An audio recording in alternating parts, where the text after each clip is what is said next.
And finally, the hot summer has brought out many strange things, not the least of which is this unusual variation on gravity-powered racing, enjoyed by kids of all ages around the world. The bobby car is one of the first wheeled toys given to youngsters. More than 10 million have been sold since the red plastic toy was introduced 30 years ago. It's the most popular child's vehicle in 30 countries and the most unlikely racer. 35 of them competed in the annual European Bobby Car Championships, and as in all racing, there are costs involved. The wheels are the most important. There are two possibilities: wheels filled with air or solid rubber wheels. You decide yourself what you want to drive. Ball bearings are also very important. There are many different philosophies, and some people spend about 2,000 euros on the ball bearings and the hubcaps.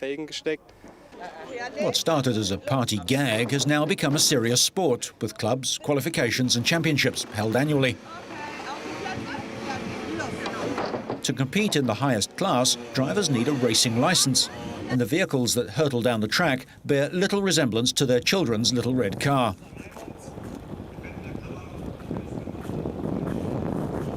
Motors are not allowed, yet the souped-up cars can reach speeds of more than 100 kilometers an hour on the downhill course.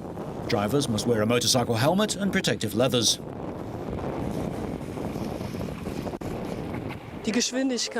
I love the speed, the kick that the speed brings, and to go down the course without brakes. I love to be fast and not to brake. Just because they're little doesn't mean that they're any less important to their owners, and racing fans will go to great lengths to customise their vehicles.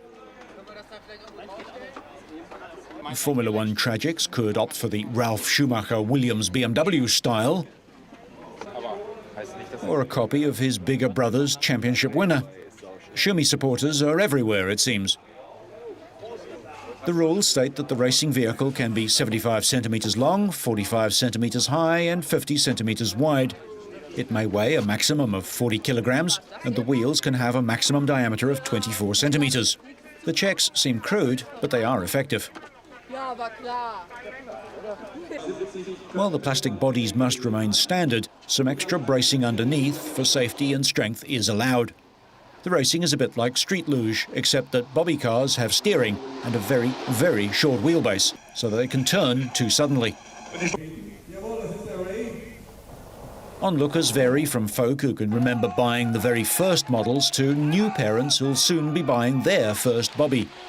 After a series of qualifying rounds, Raymond Oppel, a driver from the southern German city of Coburg, became this year's European champion, with world champion Wolfgang Vornberg a close second. Watch out, Michael Schumacher.